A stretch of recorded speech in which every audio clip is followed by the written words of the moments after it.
Good morning, Raptor Freaks. Lexi Outs here, and it's Thursday, so we're doing a Thursday think tank, and we do a call-in show on that. So I have my phone, and I am taking live phone calls on the air, and we'll talk on the air. If you want to call me, the number is in the channel member tab, the community tab on this channel, and also in our Facebook chat. It is available to group members, so you have to be a member of this channel to be able to call in on the call-in show. So, yeah, we're talking today about the playoffs, and we're talking about how whether the playoffs have been interesting or good, or how we feel about the playoffs as far as like competitiveness and watchability. I would say this as an opening statement myself. First of all, I have to preface this. I only watch Raptor games. I have not watched a single full playoff game this year. I've watched a couple of bits of games this year. And in some ways, I'm not qualified to make judgments on this, but I can kind of feel the way people are feeling about it or talking about it around the media, and just, some of y'all's opinions that I hear from the Facebook chat and different places. And this is what I will say. The playoffs this season have mirrored very much the in-season tournament. The in-season tournament was really fantastic for a while there. There were some of the best games of the whole entire NBA season involved in the in-season tournament, but they were earlier in the in-season tournament. And the end of the in-season tournament was really like a dud, honestly. It's because the NBA was spin script writing all season. It very much looks like at this point, the in-season tournament was won by the Lakers, the West Coast darling. And now the finals are probably going to be won by the East Coast darling, the Boston Celtics. Now, the Lakers needed a lot of propping up and help to win the in-season tournament, and they could do it in a way that was, they did it pretty overtly, honestly. The in-season tournament was some of the most outward open, like messing with outcomes of games by the referees all season, and totally directing LeBron to get that trophy first, because obviously they want to add to his legacy. They want to add to his story. So it's totally Vince McMahon, WWE script writing, the Lakers winning the in-season tournament. A lot of people do not regard the in-season tournament to be really that have that much respect for it, because it's a new thing. In some ways, it seems like it was really kind of rigged and kind of dumb. But during the in-season tournament, there were some games that were absolutely phenomenal, absolutely a different level of competition, absolutely fantastic basketball. And I would say the same thing for the playoffs. I feel like the playoffs had really good earlier rounds. I would say in particular, the stuff that had to do with the Knicks in the earlier rounds with Philadelphia and the Pacers was the best basketball in the playoffs. I mean, there were some Western Conference matchups that were absolutely electric also. Some of those games with the Timberwolves and the Nuggets. So it's weird. It's like the earlier rounds was more entertaining, more better basketball, more fun to watch.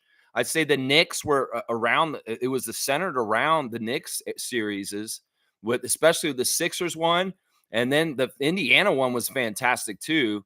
And now we get to this last finals, and now it's a 3-0. They're up 3-0 right now, the Celtics, and it looks like it may be a sweep. How anticlimactic, how boring, how like nobody's watching. From what I'm hearing, a lot of people are not watching right now, and the ratings are bad for the finals. Some people will say the Raptors championship year was bad for finals ratings. No, that's not true.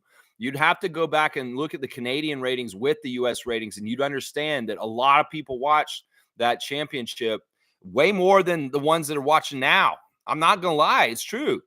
And NBA ratings for the finals have been dismal, awful. Nobody cares, because the two teams, in some ways, some people just really hate the Celtics and don't want to watch them. And then some people are just like not that interested in that matchup between Dallas and Boston. So I think it's very similar to the in-season tournament, the playoffs. There was the best stuff was earlier on, and there was some really, really good stuff. It's just that it's ending in a whimper, and it's stupid. And in some ways, everybody understands that the NBA script writing for the two old 17 championship teams, the Los Angeles Lakers and the Boston Celtics. Yeah. In some ways, they've been setting up the Celtics all year. They've been slowly but surely helping them out all year long. That record is great, sure, but a lot of it's propped up with very minuscule little referee decisions throughout the whole year to push and help the Celtics a little bit. Sure, Drew Holiday, huge boon, and a really, really smart move for the Celtics. Really dumb move by Milwaukee. And yeah, they've had their chance, and now they're going to probably get it. The Mavericks had to do something that's never been done in history to win the championship now, and that's to win 4 straight after going down 0-3. Yeah, it's not likely. So, yeah, it's looking like it's going to be the 18th championship for the Boston Celtics franchise. And, yeah, it sucks. It's annoying, and it's nobody's watching, honestly. Unless you're a Celtics fan and you're all about it, yeah, you're probably watching then. But most people are kind of like, yeah, I don't want to watch this crap. I mean, seriously, all season long, the Celtics have gotten favor on all kinds of different things, whether it's a favorable schedule, whether it's favorable calls, whether it's extra free throws all year long. Yeah, there's been all that kind of stuff going on.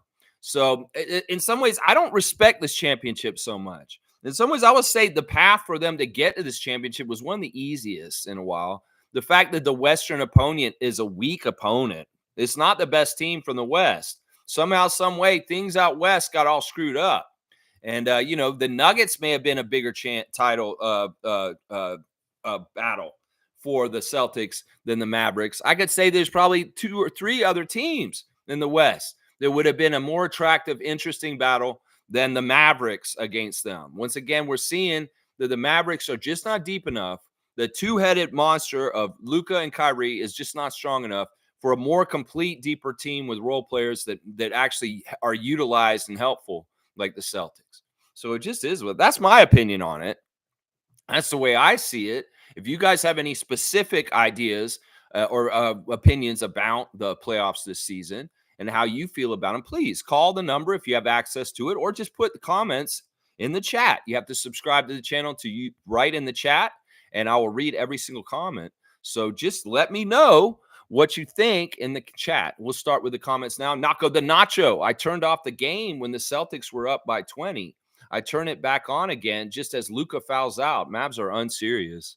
Yeah, I mean, in some ways there's a lot of different ways we can look at this. Luka's very, very, very mad about the referee calls in the game like last night.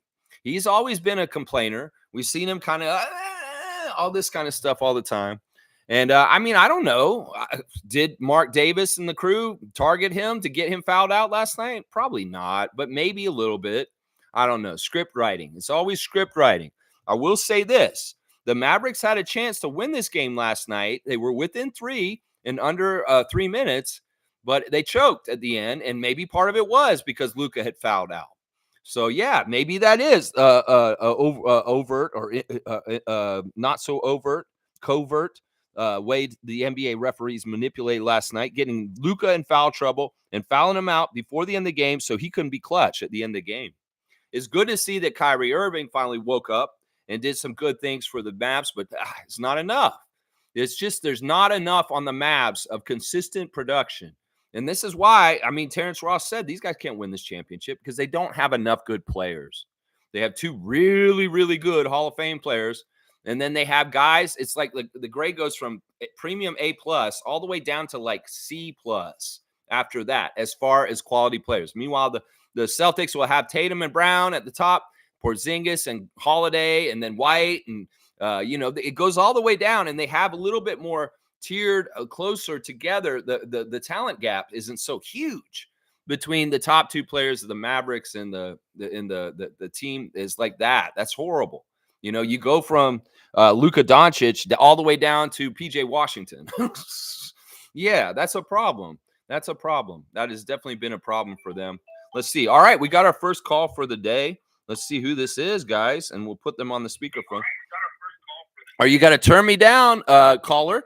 Who is on the phone today? Good morning, Sam. Happy Thursday. It's Fiercey. Oh, it's MJ. Good morning to you, MJ. Yes, MJ. How are you doing? I'm annoyed. I think Celtics are going to get it, and it's really annoying me. Yeah. Oh, I'm with you. The only silver lining on that end is that Jrue Holiday is like sticking it to the Bucks.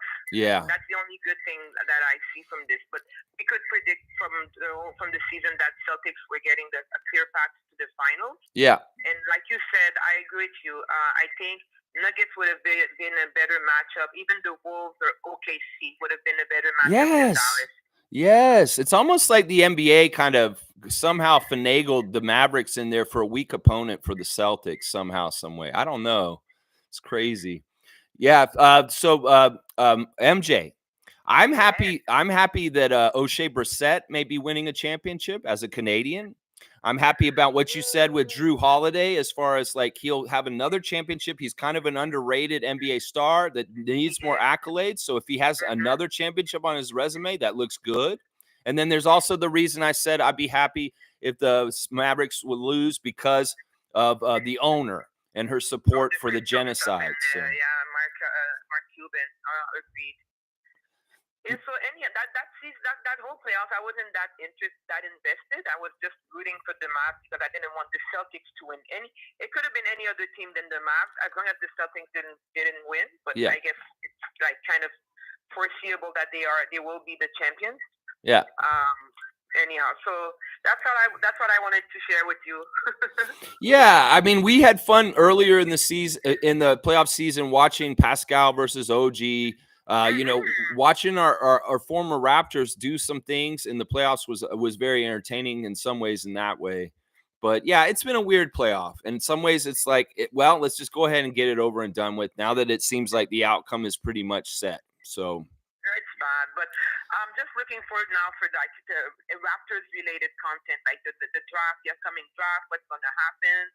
That I'm excited about. And also Team Canada. Yes. At least we have a lot to look forward to this summer. And yeah, I'm going to do a think tank on the draft probably next Thursday to talk about our final thinking about who we want and stuff, because the draft is coming very, very quick. Yeah, it's like in 12 days. I will listen carefully because to be honest with you, I didn't spot because there were so many suggestions from like different venues and outlets.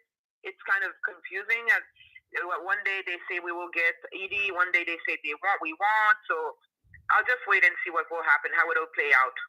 Yeah, it's the draft is very much a question mark in all kinds of different ways. And we have heard confirmation recently that the Raptors are trying to trade up possibly to get into the lottery.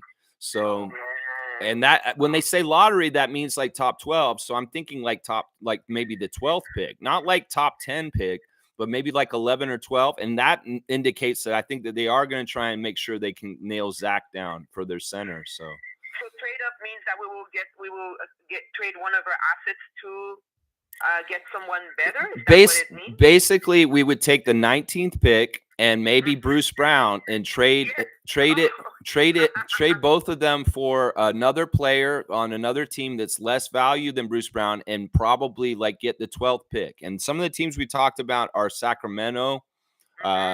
There's a couple of teams that are in the early teens or in 10 through 14 that we're probably talking to. And I'll bet you Bruce Brown, a sign-in trade with the 19th pick for one of those picks, maybe straight up for that pick without anybody coming back, or maybe for a lesser player from that team with a higher pick in the like 10 to 14 range. I think Bruce Brown would be a good choice because he's not a bad player. I think he fits well with the Nuggets, but something was off with the Raptors core. So I think he would be better elsewhere. And if we could get him to leave and get a better pick, that I'm all for it. I think that Bruce Brown hasn't been serious here in Toronto. I mean, I know he's not totally a serious kind of guy, but in some ways, I don't think he's been serious since he got traded to Toronto. And he's kind of been hanging around doing what he's doing and saying, yeah, I'll do whatever Masai wants me to do if he wants me to be traded. And then he had that comment about coming to play for Thibodeau in New York. Yeah, so I don't think he's being very serious. So I think that in some ways, I don't really want him around if he's not going to be very serious. I know if he's back for sure, he probably will buckle down and be a little bit more serious than he was in the second half of the season this year. But yeah, either way. Unless he knew that he was not going to stay for a long time, so that's why he wasn't very locked in or invested. Right. That's I'm just here for the paycheck. That's probably a big part of it right there. He's here for the paycheck and the Tim Hortons. All right, MJ. Okay, take care, All Bob. right, have a Or great weekend, and thanks for you calling, too. MJ. We'll You're talk welcome. again. All right. Okay, bye. Okay, guys. All right, our first call today, MJ calling in and talking about the playoffs with us. Very cool. Very cool. She has some interesting opinions about the playoffs. If you guys want to call, the number is available in the community tab for members and also on the Facebook chat. So you guys can call. Trevor J is saying, "Good morning, Raptors family. Don't feel bad if people remember you only when they need you. Feel privileged that you are like a candle that comes to their mind when there is darkness." There you go. I like that, Trevor J.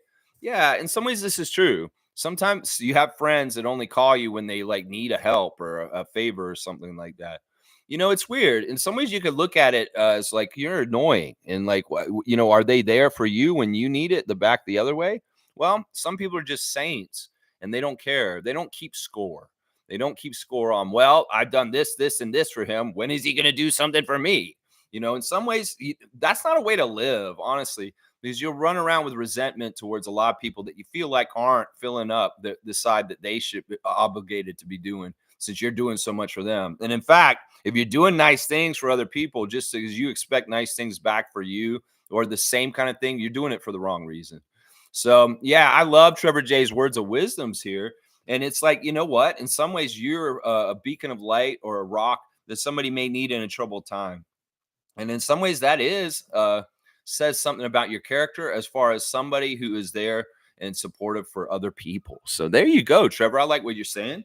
And I guess we'll do the classic card of the day for today. Let me get the card and we'll see what's up. Da-na-na-na-na-na-na. Na-na-na-na-na-na. I don't have very many cards in the box left. So I'm going to kind of find one and get it because there's only a few, and some of them are ones of people that we've already kind of done many, many times. So I'm going to find one that is maybe new, we haven't seen, a player that we haven't had a classic card for yet. So let me see. I'm going to find the right one because we are getting down to the end of this box. So let's see. Okay. That one's good. That one's good. That one's good. That one's good. That one's good. Wow, some of these are crazy. Okay, those ones have already been done. All right. All right, let me put the ones that have not been done back in the box, and I'll kind of mix them around and try and find the one that's different. Okay. All right, here we go. Classic card. First one to write the full name in will get 100 points added to their score. And it is this card right here. And let's see who sees it first. All right, who is that? You guys should know this one. Old heads should know this one. This is a New York Knicks jersey. And that player should be known by somebody here. Let's see who writes it in first. Bernard King is a good guess, Amit. Charles Smith is the right one. Sheriff Seymour Pape getting it. That is Charles Smith, who played alongside Charles Oakley and Anthony Mason and Patrick Ewing. That's right. That is old Nick Charles Smith. He was involved in those playoff battles. Of course, he was on the Clippers originally and then got traded to the Knicks. Good job, City Slicker. City Slicker getting the points. Seymour Pape getting the 100 points today on the card. Yeah. Yeah, neither one of our leaders getting it that time. Wow, that was pretty good. Yeah, Charles Smith. Good job. All right, let's see. Isaac saying like, subscribe, make the call. Yeah, he's encouraging y'all to make the call. Ahmed saying I would call just to say what's up, but I don't feel like paying a $10 phone bill. Yeah, unfortunately, I don't have a toll-free number, Ahmed. And it's I don't know. I've got to figure this out for the future. In some ways, I don't want people to get like long distance calls because they're calling me here. So some of the local people, if you can call me and it's not going to get long distance charges for anybody, that'd be good. But it'd be fun. In some ways, also, Amit, I have to say your age and you calling me. In some ways, that's not good. So, you know what? In some ways, I kind of want you to wait till you're 18 before you start interacting with this channel too closely. I know you love this channel and you're here all the time, and I appreciate it. But also at the same time, in some ways, this is an adult channel, and it is for people that are, I'm not supposed to be having underage people on my channel, just so you know. YouTube in some ways would very much frown upon your presence being on my channel because they think that YouTubers are trying to groom young people. And I'm not trying to do that. I'm just trying to share Raptors knowledge and stuff like that. So I in your particular case, I have to be very, very careful. And in some ways, I wish you'd just hurry up and grow up and be 18. All right, let's go.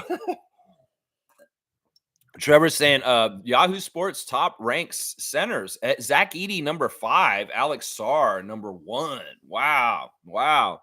Yeah, that's for center ranking. So that's, there's 2 or 3 more centers in between them. Yeah, I'd have to see who's in there. I know Klingham's one of them probably. Maybe they have Flipowski in there. I don't know.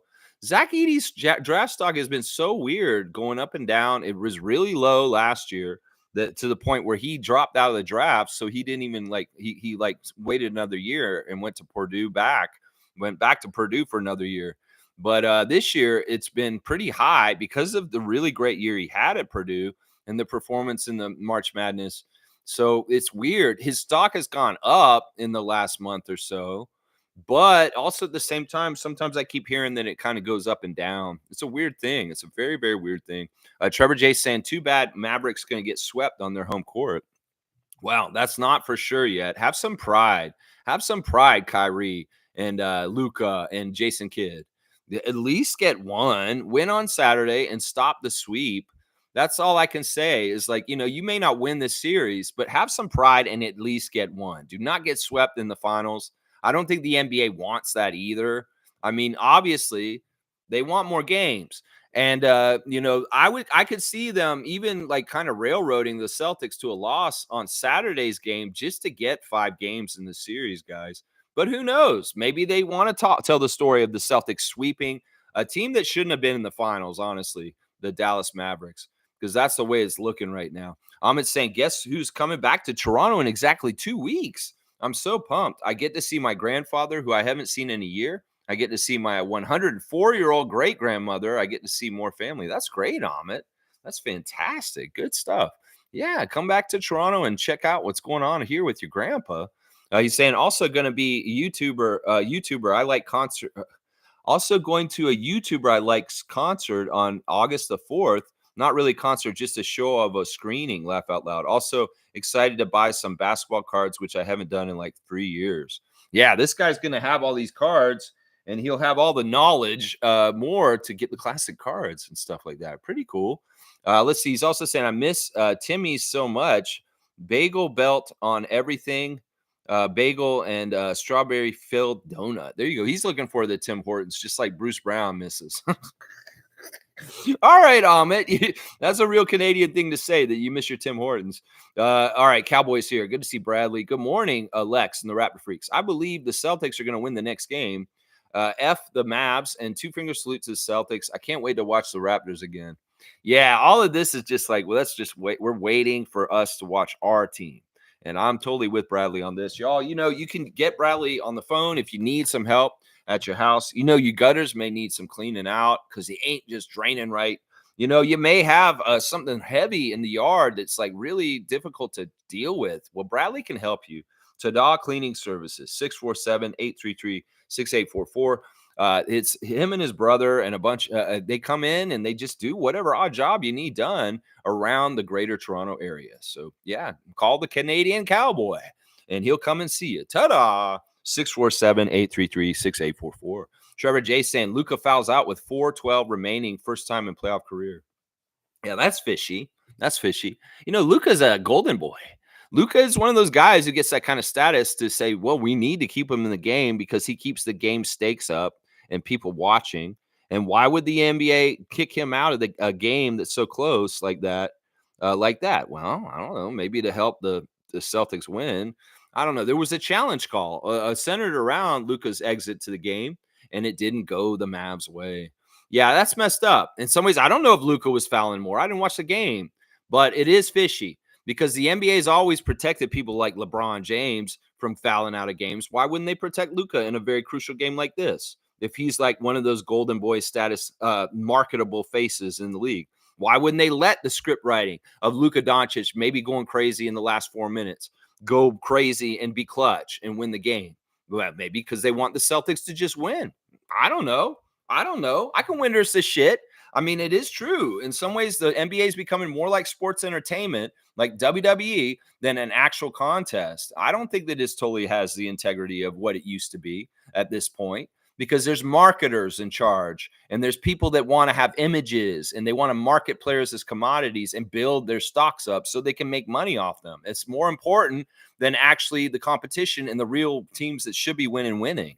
It's really like, let's help certain players because we need to build their legend because we're making money off them. It's that kind of crap. So Jason Tatum and Jaylen Brown and the Celtics are the team that they're investing in to make money off of. They also want to make all the money off the Celtics nation for championship swag for right around now. You know, there's all kinds of layers to this. And the reason why they would do this. Yeah.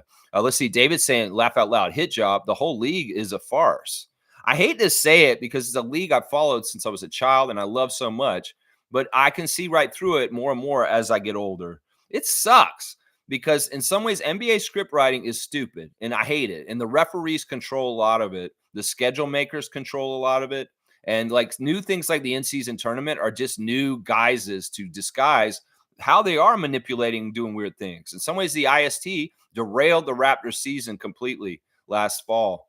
And you know what? It's just bullshit like that. I understand. They're going to manipulate and do the things they want to do.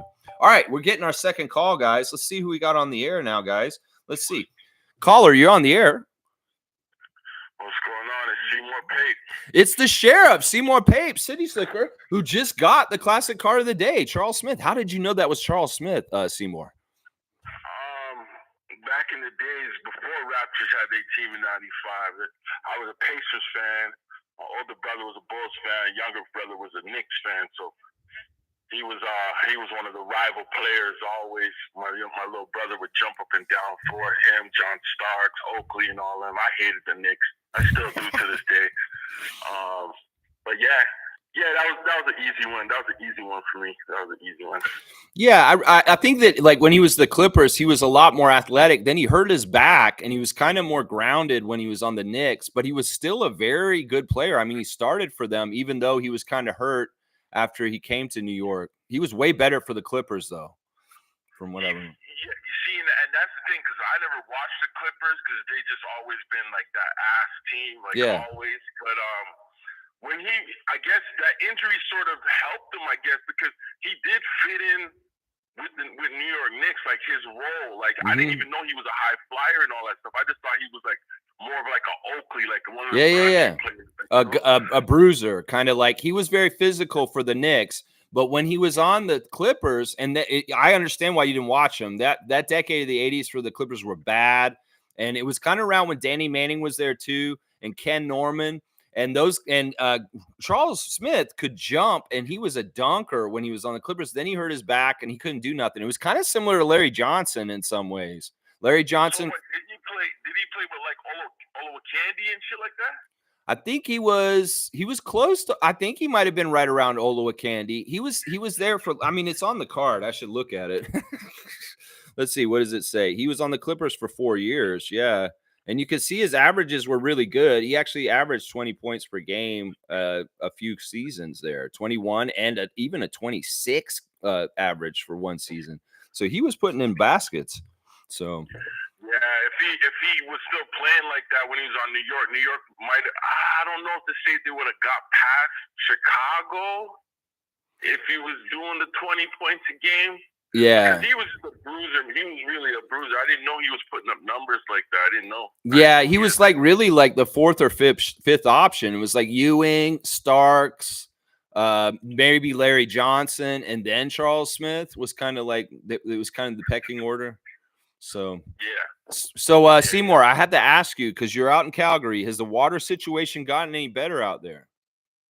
Nah, they're saying next week. By next week, the water situation will be fixed. So this is funny, man. There's been 815 reports of people snitching on people. This is just from last Wednesday. This happened. 815 reports of people snitching on people about water usage. There's been 200 and something verbal warnings from the city to residents. and I think one ticket has been issued for excessive use, and that was to a company that was using it. Apparently, even the cops went to a house fire and had to watch the house burn right to the ground because the city's telling people you can't use excessive amount of water. Now, why wouldn't they be able to use the water that's not dirty, that's like not good on the fire? Because we don't need to drink it if we're putting it on the fire. Yeah, I don't, man. I have no. There's one big reservoir for the city. It's two major pipes that come from the reservoir. So now the whole city is pretty much using off the one reservoir, and they're saying stuff went into that pipe, so everything has to be shut down and pumped and this and that. And crazy. Yeah, it's crazy, man. It's crazy. Well, but I think, like, honestly, they use certain things. Like, for example, when that Baltimore bridge situation happened, it seemed like all the cities started fixing bridges. Like, I seen a report about the Gardner Expressway, the thing about redoing that. The flyover that we have here in Calgary, that's almost like the Gardner Expressway, they started fixing that. Now, I think certain things happen just so cities can start investing money into certain things. Like, you know what I mean? Like, when the train thing happened, all the cities that had train tracks started repairing their train tracks. And I think a lot of cities are going to start looking into their water system and their pipes and shit. It's all money grab, man. Well, the thing is that they won't do anything until there's a disaster. And then when there's a really big disaster like the one you guys are dealing with, or the bridge, then all of a sudden people are like, well, I just saw what happened with them, and this is a disaster. We have to make sure it's not happening here. So people are starting to cover their ass. They may not have wanted to do it before, but they see how it happens and what's going on. And they're like, oh, we need to prevent this. And then they get their ass in gear. That's kind of how I feel about it. Like that train wreck that happened in Ohio has really reverberated throughout that industry for safety precautions, and the government's on their ass now. So that's part of it too. So, but yeah, I hate how it takes so long. Like the bridge in Maryland that got hit and destroyed, it's probably going to take like 3 years for them to build it, if not longer. Meanwhile, in China, they have a bridge like that go out. They'll make it back in like a month. They don't mess around. There's no red tape. And they just get it done. And that's the thing that is annoying to me about the governments in North America. They're too bipartisan and stalling out things, and you can't get anything done with any kind of efficiency or expediency. So that's true. So there's a road, man. There's a road they've been working on over here for over 5 years, and everybody's been saying, like, "What the fuck are you guys doing?"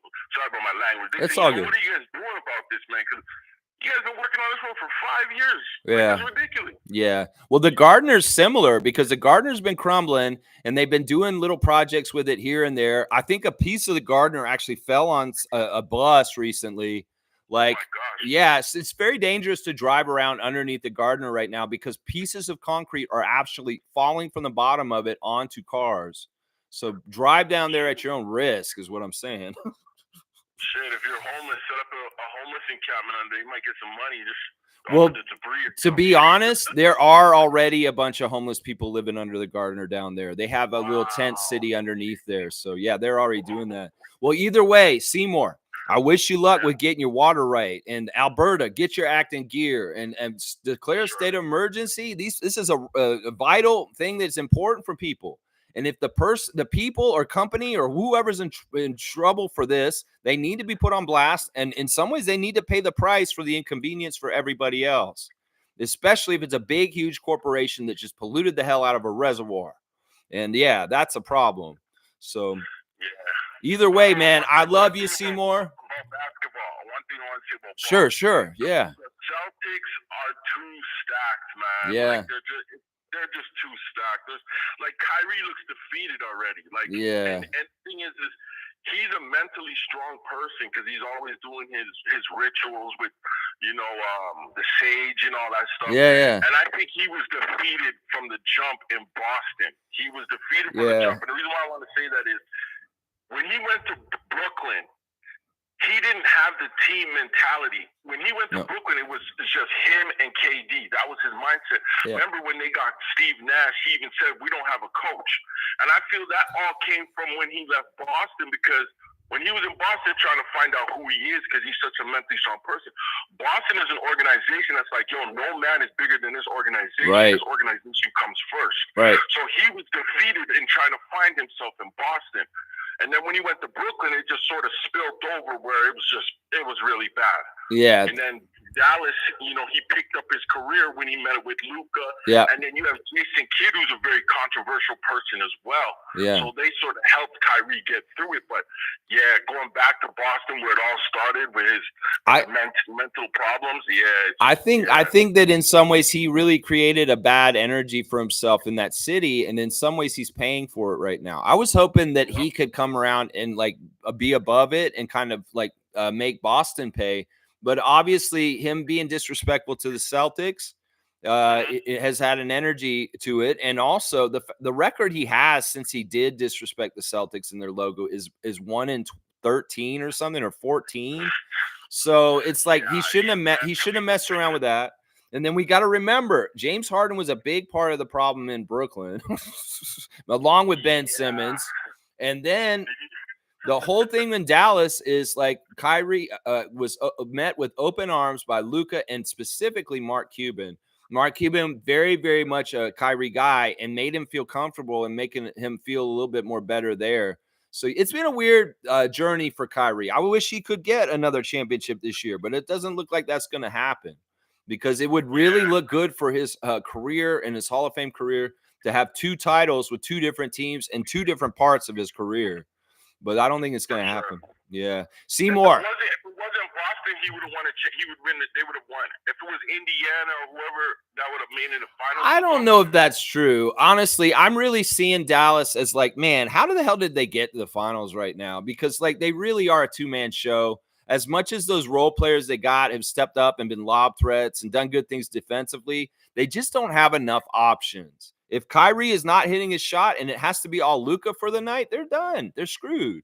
So it's like they need a third or fourth option. I wish Tim Hardaway Jr. was younger and he could be who he used to be. That would have helped, but it is what it is. Anyway, I got to go, Sheriff. And I wish you well and all the people in Calgary, and get that water right, conservative government out there, y'all jabronis. Get that water right for them. They need to bathe and drink and eat and do all they do. Yeah, it's crazy. All right. Y'all have a great day, yo. Yeah, you too. All right, Seymour. We'll talk to you again. All right, awesome, man. We got the sheriff on the phone today. Yeah, that's awesome, man. I love it. Getting the classic car of the day, Charles Smith. Look at that. Yeah, there you go. Very, very cool. Very, very cool. Tommy Dookie is here in Victoria, British Columbia. That's right. We're coast to coast on the Raptor Freak channel. Getting a call from Ottawa, getting a call from Calgary, and now we're getting a comment from BC. NBA overlords will be gleeful about Brown and Tatum having good games and the evil duo losing competitive but uninteresting games until Luka got dismissed. 2 different team builds. One has depth. I think that's right. Good day to be a Raptors fan. Yeah, I mean, I don't know. Not a whole lot going on today for us, but it's a good day for Celtics Nation because they're just licking their lips. They know they're about to get that 18th championship. It's somehow, some way, very, very, very soon. Yeah. And now Jason Tatum and Jaylen Brown won't have some of the baggage around them that they've had in their young careers. And they'll be more bona fide in some ways. So it's annoying. It's annoying in all kinds of ways. In some ways, we're going to have to hear, unlike what they did for the Nuggets or us or even the Milwaukee Bucks when they won their championship recently. They're going to toot their horn all year long. And that's the thing we got to get ready for is Boston Celtics champions bullshit all year long, thrown in our face over and over again. The NBA champion Boston Celtics, they're going to say that over and over again. Now, when the Raptors were the NBA champion, they did not utter that very often on media, on TV and stuff. And we're going to hear it. It's going to be shoved down our throats over and over again all next year. That may be the biggest pain in the ass about it. That's why I like when small markets win, because they're less likely to go all off like that. Like Denver deserved to get the shine for last year. But in some ways, once again, a team like Denver or Toronto winning the championship, the NBA media machine does not push that championship and put it all over the place. They will with this one, trust me. And it's annoying. It's annoying as hell. Tom Duke saying, Masai, yes, it is. A skillet. A skillet. That's right. Tommy's saying, playoffs have been well scripted, in my opinion. Awesome athletes. In some ways, they made a good path for the Celtics. They really, really did. In some ways, the Knicks taking out Nick and the Sixers, they may have been one of the bigger threats. It's been weird. It's been very, very weird playoffs. Some teams that should have done better in the West did not do as well as they should have. I still do not totally understand how the Mavericks are the Western Conference team in the finals right now. I still don't totally understand that. Let's see. Trevor J saying Luka and Kyrie to volume Trabala supporting players nowhere to be found. Yeah, they don't have anybody else. It's like two options for Mavericks, and then who's going to step up and be like a next 20-point possible scorer? PJ Washington can do it once in a blue moon, but he's not going to do it on a consistent game-to-game basis. And, Gafford, he's not really a scorer. He never really did develop as much into a very consistent scorer. And then I don't even know who's from their old team that's still around that could throw it down. Derek Lively's a rookie. What do you expect from him? What do you expect from him? That's right. Bryce is here. Good morning, Lex and Raptor Freaks. Good morning to you, Bryce Lawson, down in Kentucky. That's right. We're not just coast to coast in Canada. We got people in the States, too. That's right. Good to see you, Mr. Lawson. That's right. Cowboys saying yes, yes, and yes, Tom Dookie. That's right. Trevor saying JJ Redick to interview for the Lakers head coach job this weekend. Yeah, this is interesting news.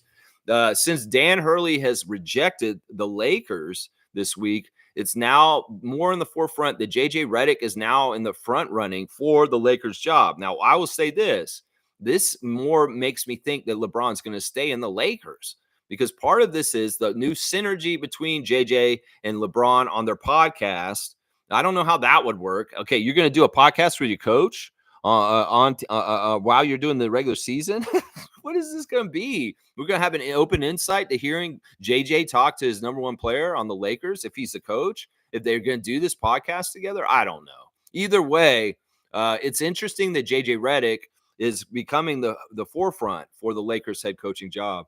I think it fits. I think it makes sense. It's it's really kind of a publicity stunt. And that's all about what LA is all about. So why not? Go ahead and hire JJ Redick. He may be the West Coast Steve Nash very soon. Watch. Yeah, he may be. Seriously. Let's see. Monique is here. Good to see the super fan Monique, the greatest. Good morning, Raptor Freak family. The script was already written by the NBA, F Boston.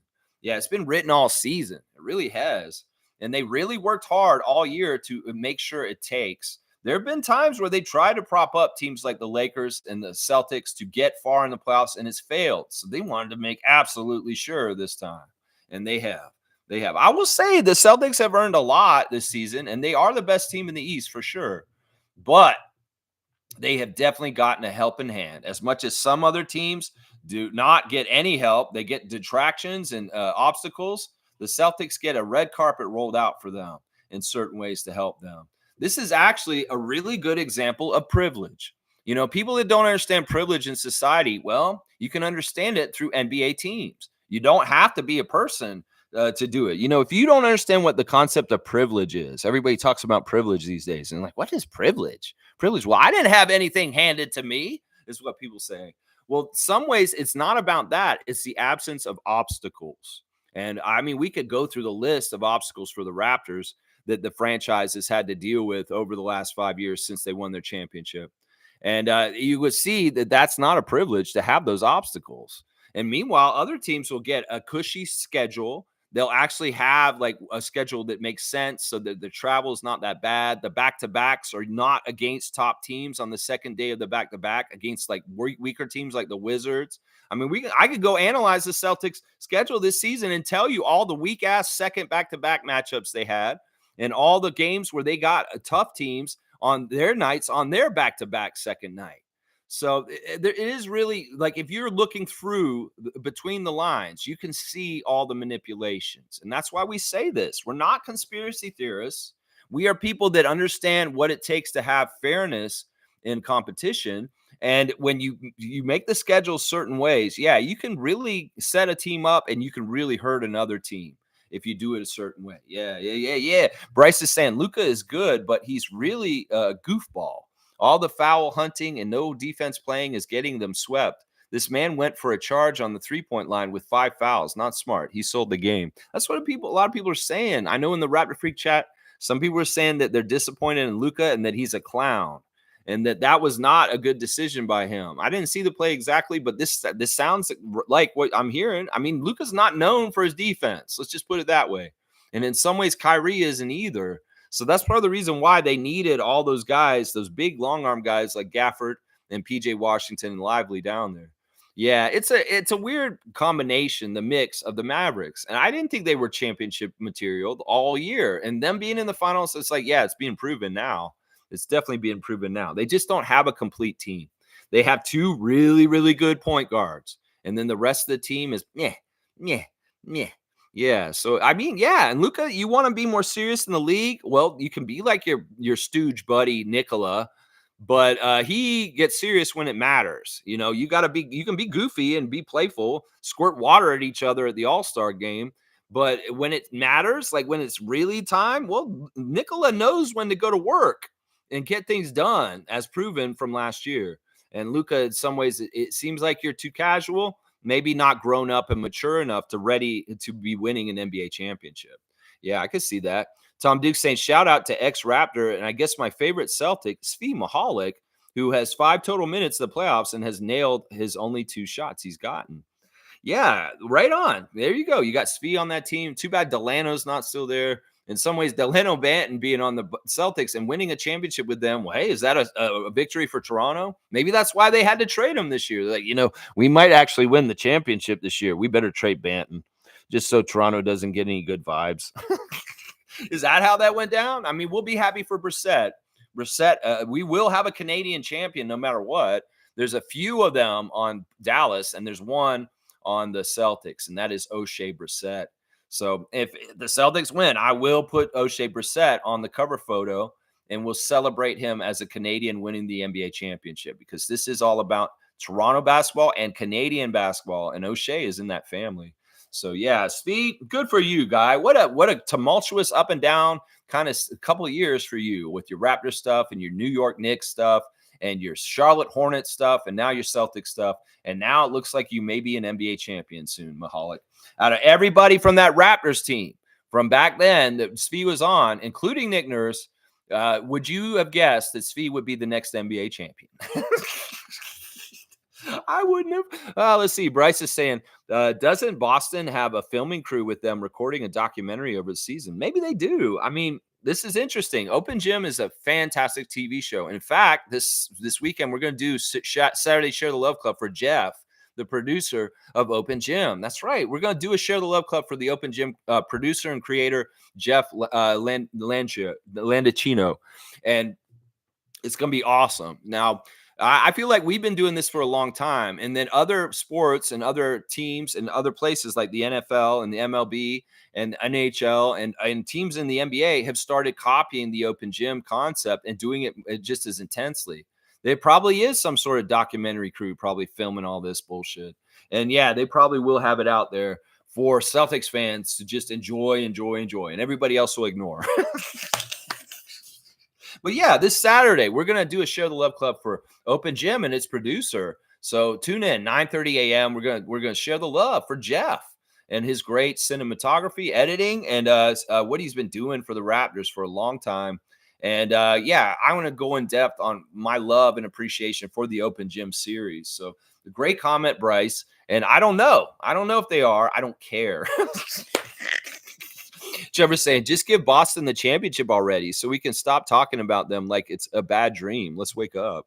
Yeah, Trevor's like, let's just get through this, and then we'll just like ignore this happen, and we'll be like, yeah, we don't care if they're the champions, and then just get to next year and the new. I know, I'm with you on that. Celtics fans are in ecstasy right now. They're feeling pretty good. They're feeling like they're about to get that chip again, and it's been since Doc and Paul Pierce and Kevin Garnett and Ray Allen won it for them, and that super team from before. Yeah. Tommy's saying, laughing at Trevor, and he's barfing too. Tommy's saying, Bryce, I wonder if they did that last year and just decided the footage after losing the wrong stuff. They could have had their blockbuster this year. Who knows, Tom? In some ways, once again, I don't care. They're going to make some sort of propaganda for the Celtics and all this kind of stuff. Go ahead. Fiercey saying, good morning, fam, and happy Thursday. Good morning to you, Fiercey. Good to see you. Dana's here. Good morning, all. F the Celtics. 2-finger salute. Let them win, and let's move the F on. Yeah. Let's get into the draft. Let's go to the Olympics. Let's do summer league. Let's have Rico Hines runs. I asked Emmanuel the other night if he would go to Rico Hines runs, but he didn't answer me. So maybe the Raptors have no plans to go to Rico Hines runs this summer. Let's do the Instagram story since I brought it up. And Emmanuel is in Milan. He's eating sushi. It looks like pretty good sushi. I don't know. In some ways, I'm a sushi snob. And some ways I can look at how somebody makes sushi and whether it's like kind of tight and kind of right. It doesn't look like the best sushi, Emmanuel. I'll just have to say that. But he's eating sushi in Italy. So what do we expect? But yeah, Emmanuel's over there still, and he's working hard. In fact, he was up at 9:13 this morning, their time, which is 7 hours before us. So he's been up already today, putting in hours in the gym, working hard, putting in that work, Emmanuel quickly over in Italy. Let's see, who else do we have in the chat or in the Instagram stories? We got Miles Burns. And he said, before arguing, ask yourself, did this person actually, hang on, is this person actually mentally mature enough to have to grasp a different perspective? Interesting, very interesting. That's a good way to think of it. Before arguing with someone, is this person actually mentally mature enough to grasp another person's perspective? That totally makes sense. Christian Coloco is saying slowly but surely, and he's putting in the work on the court, and he's trying to get back his career. That's very interesting. Matt Devlin, very, very much giving his condolences and his sympathies to the West family. A lot of posts about Jerry West. I think that Matt, because he was around the Grizzlies organization as an announcer in his earlier career before the Raptors, was around Jerry West at times. So he may have actually knew him, but he's feeling it. I can tell Matt Devlin is really, really feeling the death of Jerry West. He's very, very sad. He's posted multiple things about Jerry West's passing yesterday. So, Matt Devlin, condolences to you, sir, for your personal grief on Jerry West. Slim Duck also has some posts of Matt of Jerry West, celebrating him in the life of Jerry West as he's passed on. And then, yeah, this is a funny one. I always wonder when Chris Boucher posts these posts if he's talking about his teammates, because he always says when that one coworker. Then I got to think, it's like, all right, where does Chris work? Okay, he works for the Raptors. So a coworker is probably a teammate. And this is what he's saying. When that one coworker asks a question at the end of the meeting that should have ended 20 minutes ago. You know what that is. You know how that is. A lot of y'all are in meetings while you're listening to me right now. You know how it is when you have a meeting and it's supposed to be over and somebody just keeps asking questions and keeping y'all there for a while. Yeah, I think that's what Chris is saying about somebody. And I don't know if it has to do with the Raptors. It could have to do with anything because it's the offseason. It's not like they're all together. So, yeah, it's kind of interesting that he has that post. And he's got a clip of, he's showing a clip of from the season against the Clippers where he jammed it on Zubac. And I love it. I love Chris is posting Raptor Pride stuff. So I still think he's in the fold with us. I mean, he is under contract with us next year. And that everybody thinking Chris Boucher's Raptor career is over, you may be wrong. Really love the pictures once again from F1 this weekend with Chris, with Lou Dort, and Ben Mathurin. The Montreal NBAers are strong, and Montreal is going to be a hot spot for basketball coming up, just like France, just like Canada in general. I love it. Yeah. So all the pictures from this weekend, them with French Montana, very, very cool at the F1 race. Mr. Marquise Noel is saying, dear God, thank you. You are the greatest. There you go. Some blessings are coming to Marquise. Hopefully, there are blessings in a Raptors jersey. That's what I'm saying. We the North has added a new player to their team. His name is Coach Prio Law Jr. or something like that. He's going to be playing with their team now. We the North 2K with Emmanuel Quickly, and they have a new matchup dropping today. So check it out. They just posted that 23 minutes ago. Let's see. Thad Young's camp still going on in Memphis. Gary Trent Sr. is posted a little kid cooking on a toy barbecue, and it's got real smoke coming out of it. It's pretty funny. It's so cute. So cute. Oakley is recognizing Jerry West's passing. He's saying, Jerry West, I'll never forget our conversation and your support after the New York incident. Thank you. You will be dearly missed. Rest in peace. That's Charles Oakley recognizing the great Jerry West the day after he passed. Jonas Valanciunas is with his wife at a wedding, and he looks very tall among everybody there. And their friend is saying, I'm in love with these two. So they have a friend that's in love with the Valanciunases as a couple. So, yeah, there's an interesting picture there. If you want to see Jonas and his wife all dressed up fancy, go and look at Jonas's Instagram stories. Let's see. The Raptors 905 is putting JFL on blast with some of his highlights on their Instagram account, and that's pretty much it. There's your Instagram stories for today. Boom goes the dynamite. There's your Instagram stories. Let's see if we got Leo's life tips yet. I want to see if Leo actually posted something.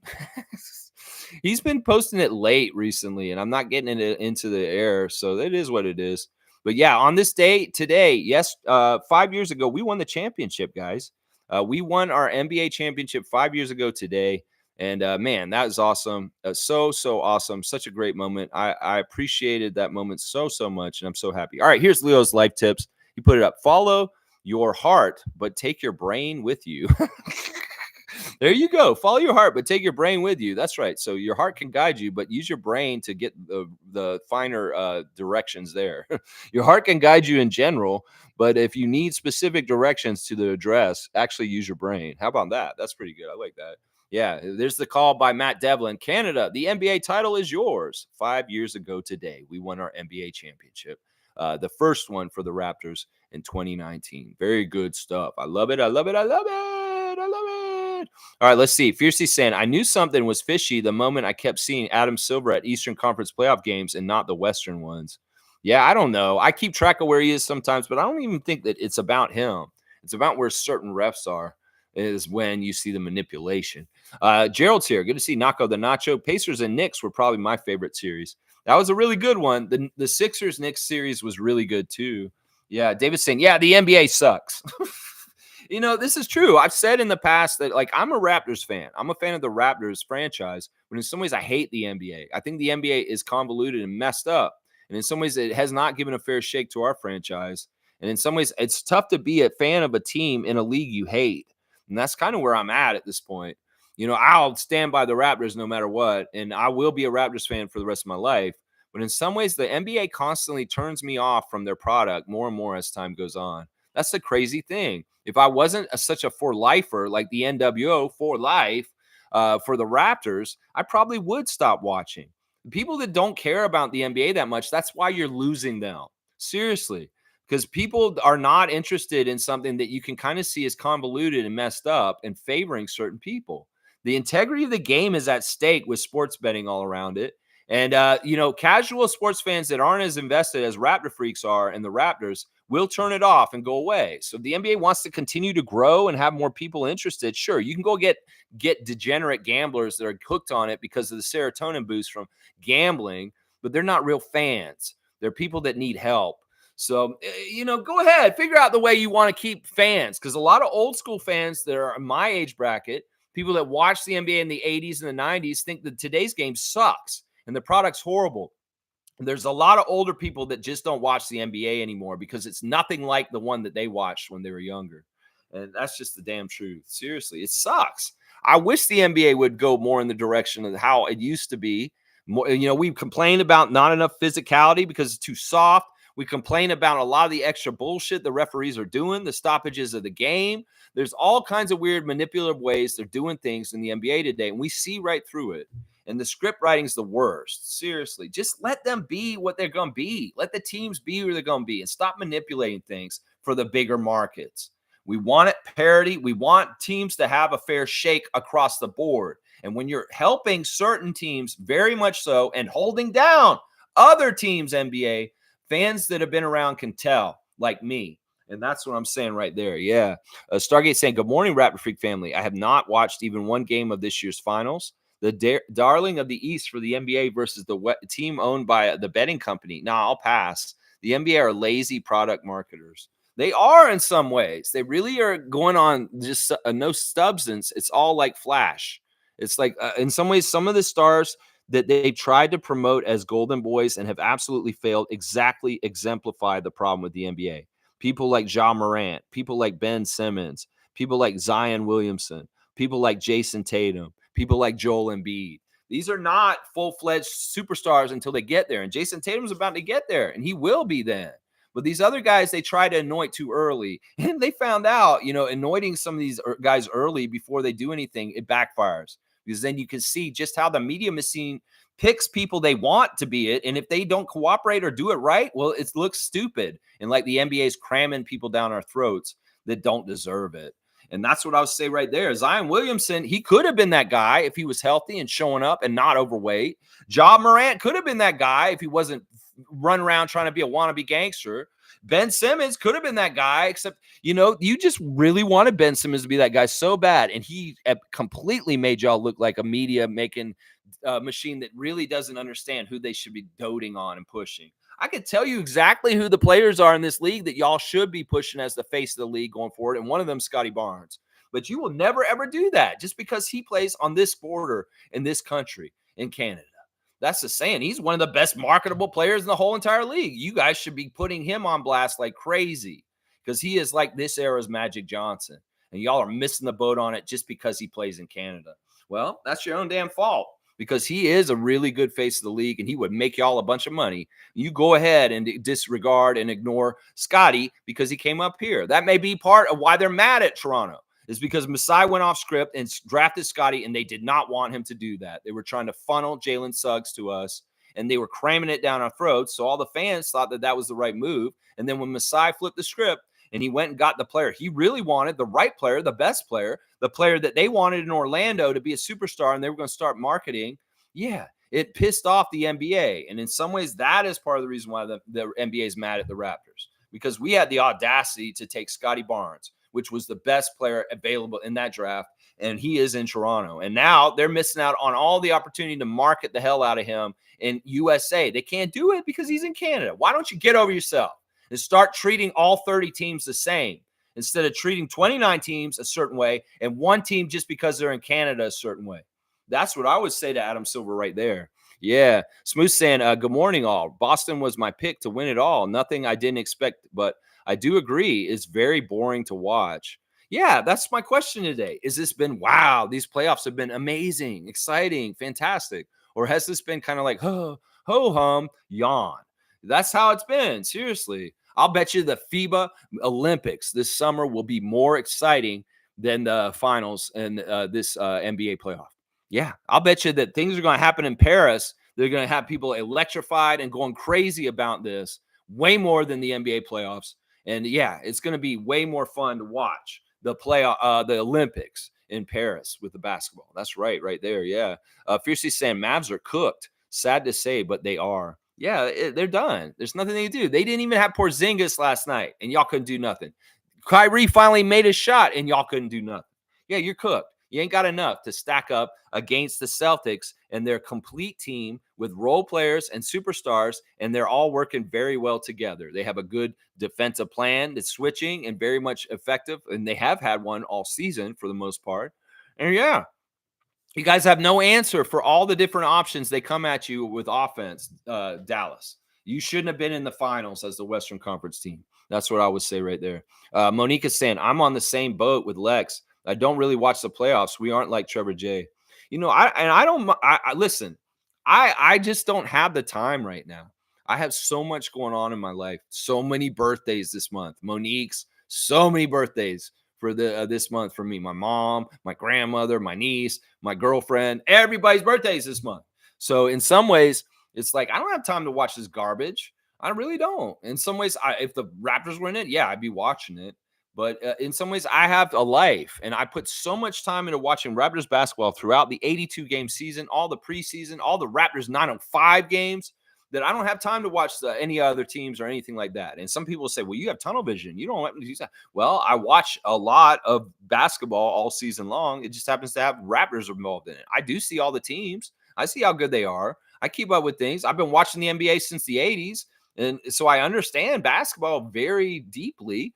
It's just that I don't have the time to watch like NBA Pass and watch every single team all the way through. No. And in some ways, the playoffs don't interest me once the Raptors are out. That's how diehard I am. Now, some people say, well, why are you can't opine on this? If you don't watch it, how the hell can you have an opinion on this? Well, because I can kind of understand what's going on. And y'all tell me, some of y'all are watching. And in some ways, it's like, look, I understand how the NBA manipulates their product to have outcomes that they want. Seriously, I just understand it. I could do a whole Sunday report on explaining how they do it. Seriously. All right, let's keep going. Tom's saying, and I don't blame you, Mo. I mean, you're a busy person too. You've got a life. You've got a lot to do. Who's interested in seeing the Celtics and the Mavs in the finals? Not me. Neither is Monique. Tom saying, been watching for Svi when they pan to the bench, and he might get to take the Larry O'Brien to the Ukraine. Yeah, I don't know if they'll do that.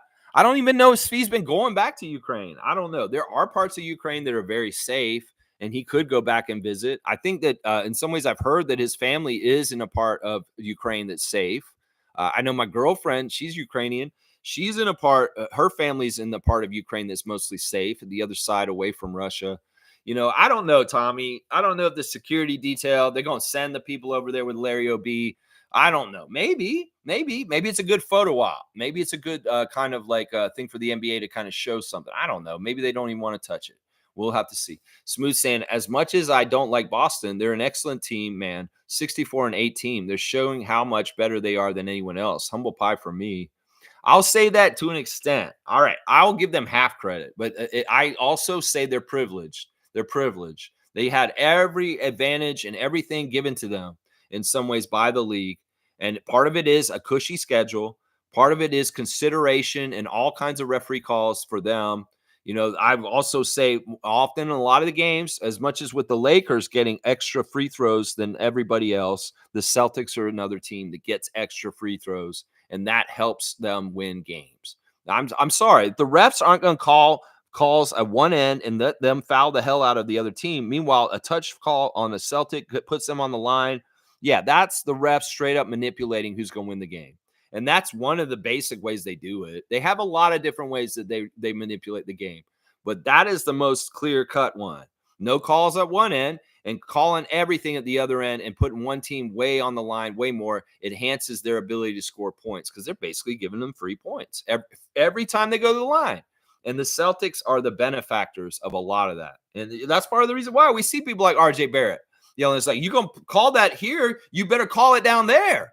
And there's a lot of that going on in the NBA these days. I'm telling you right now. Yeah, David's saying they need to thank Milwaukee. No joke. Yeah, thank Milwaukee for being poor managers and letting Drew Holiday come to the Celtics like that. They need to. You're right, David. You're exactly right. Seymour saying facts. Boston is too powerful. I hate to say it. Well, they are this year, but it doesn't mean they'll sustain it for next year either. In some ways, they're a weak, powerful team. I still think they're undersized. I don't think they're a very big team. In some ways, if the right team had been the right matchup against them in the finals, they would have lost. But they had to give them Patsy. They had to give them Luka and Kyrie and nobody else. And that's it. Two men cannot beat a team, is what I'm saying right now. Yeah. David's saying the skin must be crawling watching. Their skin must be crawling watching what they've done, you maniacs. Yeah, I don't know. Stargate saying, I said this 1,000 times. Adam Silver is an entertainment executive. He was being courted by Disney to replace Bob Iger. When Disney couldn't get him, they overpaid Iger to stay. That tells you everything. Yeah. I get it. And products can be manipulated. It's too bad it can't just be a fair sport and just have it the way it's supposed to be. David's saying, now we have it. Trading for superstars is not the answer. Yeah, I mean, that's what Milwaukee's found out this year. And in some ways, it's like, go for role players, go for underrated, like defensive players, go for guys like Drew Holiday. Yeah, go for them. I'm not even saying go for Porzingis. I don't think Porzingis is the reason why they're winning the championship. Drew Holiday is. Drew Holiday is right there. G saying Nuggets would have given them a run. As much as I don't like them, Drew put them over the top. Tatum and Brown didn't let egos get in the way. Now we have to deal with their toxic fan base. I'm just going to ignore them. I ain't got no time for Boston. If Boston fans come in here on our home turf, I will cuss them out. I don't care. But in some ways, it's like, I ain't got no time for them. I won't be on social media giving any attention to reading their bullshit comments or anything. Block, mute, block, mute, block, mute.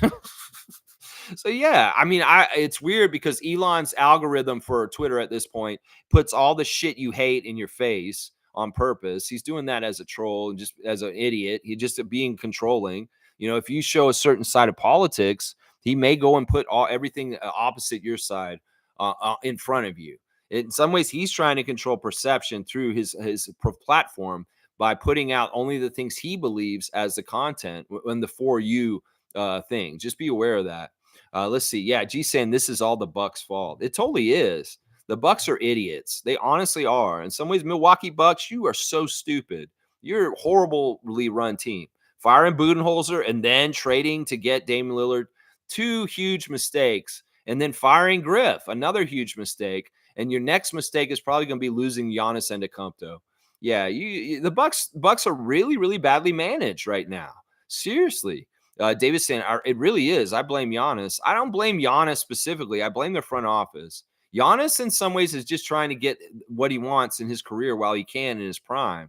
And I get why he is the way he is. He's kind of, we need to be better. The ball boy needs to be better, all this stuff. And then he's like threatening them. If we don't see improvements, you need to do something. So maybe they got a little antsy and they pulled the trigger on a Dame Lillard trade that was ill-advised just because Giannis saying we need a big move to show something. Well, that backfired. And maybe there's some lessons learned by both the Bucks organization and Giannis Antetokounmpo about, nothing comes fast and easy. You got to do it right. And in some ways, you were better off with Drew Holiday standing next to you than Damian Lillard. And that's just the thing right there. See, this is another symptom of what is a winning player and what is a superstar who scores threes and makes big shots like Dame Dalla. No, the more valuable person is a winning player, like a defensive two-way player like Drew Holiday. And I stand by Skip Bayless, and he said this past week that he feels like Drew Holiday is a better NBA player than Dame Lillard. I agree with that. I don't think Dame Lillard should have been a top 50 NBA star in the 50 or 75 NBA stars or whatever, NBA 75 anniversary stars. Nah, he shouldn't have been on that list. Yeah, let's keep going. G saying, good point, David. Celtics built around their core and traded for really good role players. They kept going with them and capitalized on other teams being impatient for Porzingis and Drew. Yeah. They did really well managed kind of stuff. In some ways, Portland really helped them by picking the Celtics to trade to them. They could have traded Drew Holiday to a couple different places, but the Celtics was the place that it went to. And they jumped on the Trailblazers, gave them an offer they couldn't refuse, which I think, it is what it is. Seymour saying, did Bruce lose value with us? I don't know if he did. There's speculation about that. Now, he wasn't totally healthy as a Raptor in the second half of the season. His knee was bugging him the whole time for the rest of the season, and he wasn't exactly his full self. I think the way the Nuggets went out this season made his value good still, because a lot of people were saying that the Nuggets missed role players like Bruce Brown and Jeff Green, and that was the difference between their championship run last year and how they went out this year. So I would say because the Nuggets failed in the playoffs, no, Bruce Brown's value is still up there. And that it's evident that he was a part of why they had specialness that got them to a chip. And that's valuable. In some ways, like you guys are saying, you want those kind of role players that add up to the chip, not just the superstars and stuff. You need the guys who are the role players beside it. And Bruce Brown's one of those kind of guys. So there is value in Bruce Brown. There is still, I'm pretty sure. Yeah. G saying, can they trade with Houston? Can who? The Raptors? I don't know. I'm probably sure. Yeah, we can trade with anybody. Smooth saying Bruce Brown has more value with a chip team, not a reloading situation. Yeah. Like any team that's kind of close and they really want to put themselves over the top to possibly compete for an NBA championship next year, they will be looking at Bruce Brown. And I don't know what those teams are specifically on the list. I could go do research and probably figure out who they are, but I don't care. In some ways, that is exactly right. He is a lot of value to a team that's a top team that just needs a little bit more to get over the top. Amit saying, I think Memphis would even be interested about trading pick 9 and trading for the Raptors pick and Bruce Brown because he could make them potentially a championship contender. That's a stretch considering how low the Grizzlies have been in recent years as far as their success. A lot of that's John Morant's fault, but they've been reshuffling and changing things. But I've heard this rumor, actually, Amit. I've heard that Memphis is interested in maybe possibly getting Bruce Brown and doing this trade with us for the 9th pick. So this isn't unrealistic. I've actually heard a bit of grumblings about this very specific scenario. So, yeah, good bringing it up. G saying, I think Memphis is a good route for sure. They are looking for vets. Yeah, I could see that. I don't understand why, because I don't feel like they're actually that close. I mean, they did not make the playoffs this year, and they were right around where we were. Now, they were injured. They were injured like us a lot, but I still don't understand if they're gelling right or they're going to be the right mix of players. So in some ways, you don't want to mix that up too much. And they've lost really important key players in recent times. Like Steven Adams is gone now. He's gone to Houston, and so he's not coming back healthy to be their center. So the Memphis Grizzlies team is not like the team 2 years ago that was a top level team in the West. They are rebuilding on the down low, and maybe they'd want Bruce Brown, but I don't really see them as like what I was just describing as a team that's just about there and just needs a Bruce Brown to put them over the top. I don't see them like that. I see them more like us as being a team that could be very good, but they have to find their chemistry with their players after injuries have kind of made them not good in the last year. So let's see. Isaac saying Sean Marion. Okay, Sean Marion. All right, let's see. Fiercely saying it smooth. Work your magic. There you go. Oh, you guys were guessing. That was for the classic card. Yeah, no, it was Charles Smith, and that was Seymour who got it. Yeah, good job, Seymour. Let's see. Old Clipper. That's right. He was an old Clipper. All right, where did it jump ahead? Let me make sure I get all the comments here. Let's see. Tom saying, nice one, Sheriff. And Seymour said, snag that hundo points. There you go. Good job. Good job. And good to talk to you today, City Slicker. Trevor saying, Lex, set up a WhatsApp and you can call anywhere in the world for free. That's an interesting idea, Trevor. I might need to get some technical expertise from you and Tom on how to do that. You know what? We're going to get on that. We're going to definitely get on that. Thank you, Commissioner Fun, for that suggestion. And Cowboys dapping the sheriff, dap. And Seymour's just saying, I just texted you. All right. He texted Cowboy. Okay. Randolph's here. Good to see Randolph Phillips. Morning blessings, beloved Raptor Freaks, most informative gang. Remember that others paved the way for you to be on the path that you are. Use it positively by extending it so others can go further. Boom, goes the dynamite. I love that, Randolph. I'm going to give you the first dunk of the day today for that one. I like that. In some ways, it's like it's not just about you. Somebody has that quote that says it's like the old man that plants the trees that he will never see grown is somebody who's nice and kind to the next generation. You know, it's like if I plant a whole bunch of trees right before I die and I never see them grow up, and you know, it'll be amazing for people after me. That's kind of what we're talking about here. Now we got to understand, to be where you are in your position, the privilege of being where you are, your forefathers and foremothers before you and the family before you got you that point. And you need to be grateful and understanding of that. That, you know, in some ways, the hardships of the generations in your family before have gotten you to the place where you can be where you are today. So honor them. And also really understand that nothing, you know, they made sacrifices and went through hard lives in certain ways. Like my grandmother, she turned 102 yesterday, and she is a war refugee from World War II. And she had to cross the Baltic Sea to get to Sweden in a little fishing boat. It was very dangerous and harrowing. And that's what I'm saying. Like, if she didn't do that, if she didn't do all that stuff to get to Canada, to get her freedom away from the USSR, I wouldn't exist. So in some ways, what Randolph is saying is exactly right. You wouldn't be here if it wasn't for these people who paved the way for you, literally, because they are your grandparents or your parents. Smooth saying Tim Hardaway Jr. is so overrated, man. Biggest games, he always disappears. It's 4-on-5 when he's out there.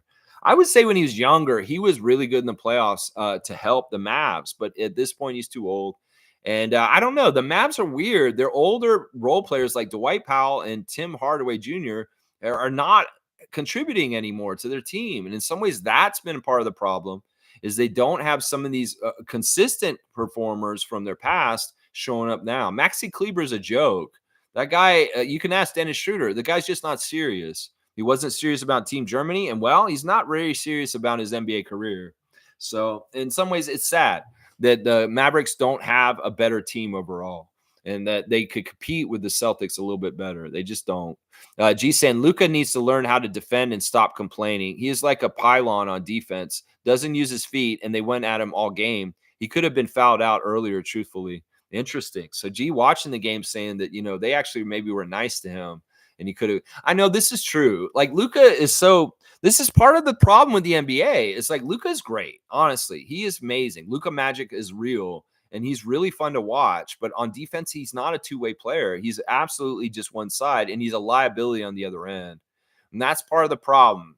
In the NBA, I respect two-way players, guys who play defense and work hard. And in some ways, I don't respect Luka for this aspect about him. In some ways, it shows that a player like him will never win a championship if he doesn't play defense. So, yeah, Luka, you want to learn a tough lesson as a young player in the NBA? Yeah, you got to start playing both sides of the court, because you ain't going to win an NBA championship if you don't. And it's getting proven right now. It's getting proven right now. That's right. Smooth saying the only memory I have of Charles Smith as a Knick is him getting stuffed at the rim by Pippen and Jordan. Got the pass on the rim and could not get over those two. Knick legend, being sarcastic. Some Knicks fans really like Charles Smith, and they have like idyllic kind of feelings about him because that era of Knicks was so fun, and that kind of that core all has kind of a nostalgia to it. Whether it's Chris Childs, John Starks, Larry Johnson, Charles Oakley, Anthony Mason, Charles Smith. And so he gets a little bit of prop up around the New York market just because of the era he was on the team with Patrick Ewing and them. So that's part of it right there. Yeah, I remember those stuffs too. I can remember Charles Smith battling Scottie Pippen very intensely in Eastern Conference playoffs in the past. Yeah. Cowboys saying that's bullshit that the city has taken so long to fix the water problem. Yeah, that's a necessity. And if we pay government taxes for our necessities, they should be looking out for the people. Yeah, and no excuses. And take care of everyone. Don't just take care of people according to their income bracket and what area of town they are. Trevor's saying, WhatsApp, no bells, and it's all free. You can do video calls also and straight calls. Okay, Trevor. I'm going to have to maybe talk to you direct message about this more. Once again, I'm old. I don't know about WhatsApp. I don't know about Snapchat. I don't know about all this stuff. I'm just a old fogey who's like scared of technology at this point. But if I can figure out WhatsApp and we can do this for free, that's awesome. Then we can maybe get calls from Ahmed from very, very far away. Cowboys saying, I've been using WhatsApp forever. One of the best apps invented. Yeah, okay. That's good to know, Cowboy. Maybe I need to talk to you about it. So maybe I'll get your advice on it. Carlos saying, looking at the Mavs, I'm really glad we are doing our rebuild with Coach Darko. You can't win with ISO in today's NBA. There you go. Carlo with a very astute X's and O's coach's comment. Yeah, I agree. This is what Masai and Bobby said. Darko's system and the way he looks at offense in the NBA is sustainable. In some ways, I would argue that Nick Nurse's style of coaching is not. And that in some ways, he hit a little sweet spot of time where he could do what he was doing with his frenetic, crazy-ass defense and trapping. But the NBA is changing, and it's beating it. The passes are faster. They get around, and those corner threes will hit Nick Nurse with you running around like chickens cut off their heads, trying to double team people at the half court. Yeah, like you had us doing for a couple years there. So, yeah, I agree. Darko's system and the way he coaches is way more better for the future that's portending that's coming up for the NBA in the future. So I'm so happy Roy Yakovich is our coach. And I'm excited. And as Masai says, it's sustainable. And that's what I want to see. Sustainable offense going with the trends of the NBA and the way it's going. Cowboys saying alley-oop to the Sheriff. All right, we'll give Seymour a dunk from Cowboy here for putting up with the bullshit out there. You got 69, my guy. 69 for Seymour Pape. 69 dunks. There you go. Seymour saying thank you, Cowboy. Salute. David's saying, it sucks Boston is winning, but at least Joel is still suffering. That's all that really matters to me. As long as Joel Embiid is suffering, David is happy. That is so cruel, but in some ways I respect it very, very much. We'll give David a dunk just for that funniness. 115 for David on the Joel hate. Let's see. Seymour's laughing. Cowboys saying, I've been saying that from the jump, Carlo JS. Is ahead of the curve. Masai is ahead of the curve. He knows lots of teams are going to have to rebuild, retool. It's a new era. Rely on Masai. Let's go Raptors. There you go. That's right. Trust in Masai. Rely on Masai. Trust in Bobby. Yeah, we're going to figure this out.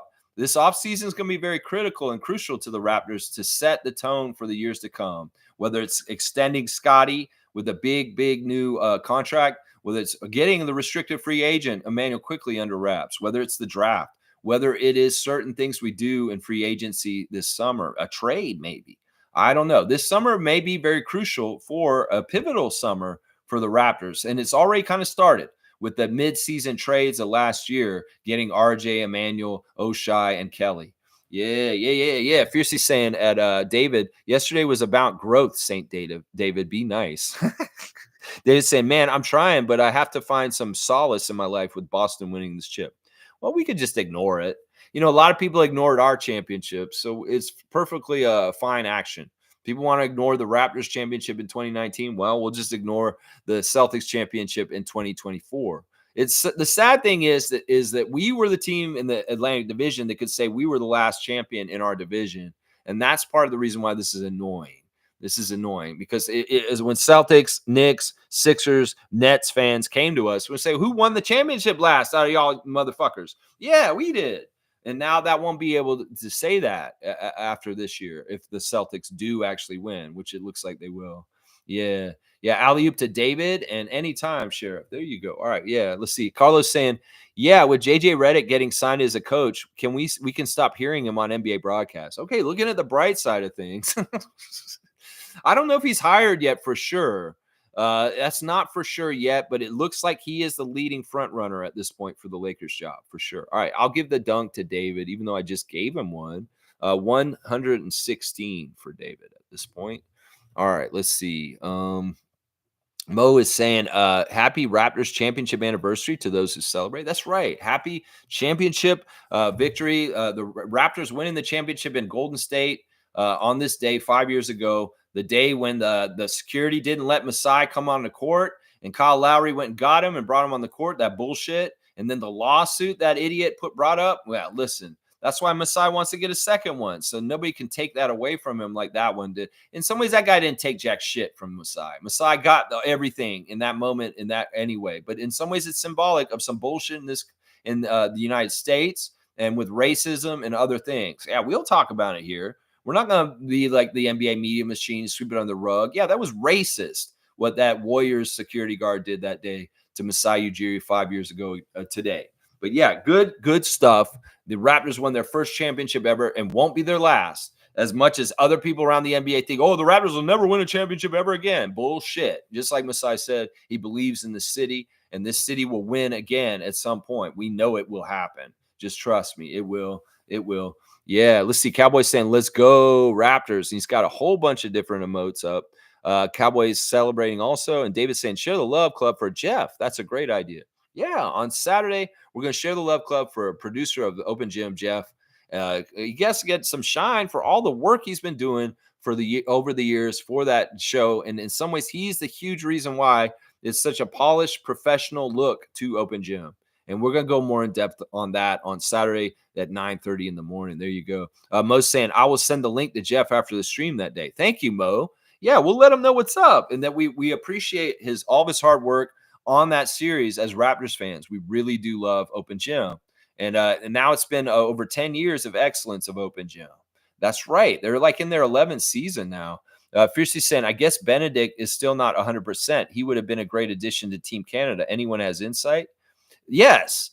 Benedict Mathurin is going to be with Team Canada. He is going to be at all the practices. He will be there with Andrew Nebhart and all them, but he is not medically cleared by the Pacers to compete in the Olympics this summer. So he's coming as an observer. He's going to be injured reserve. He's going to go to Paris and sit on the bench with the team, and he is a part of the program, but he is not cleared to play physically by Rick Carlisle and the Pacers. But he is showing engagement and a want to.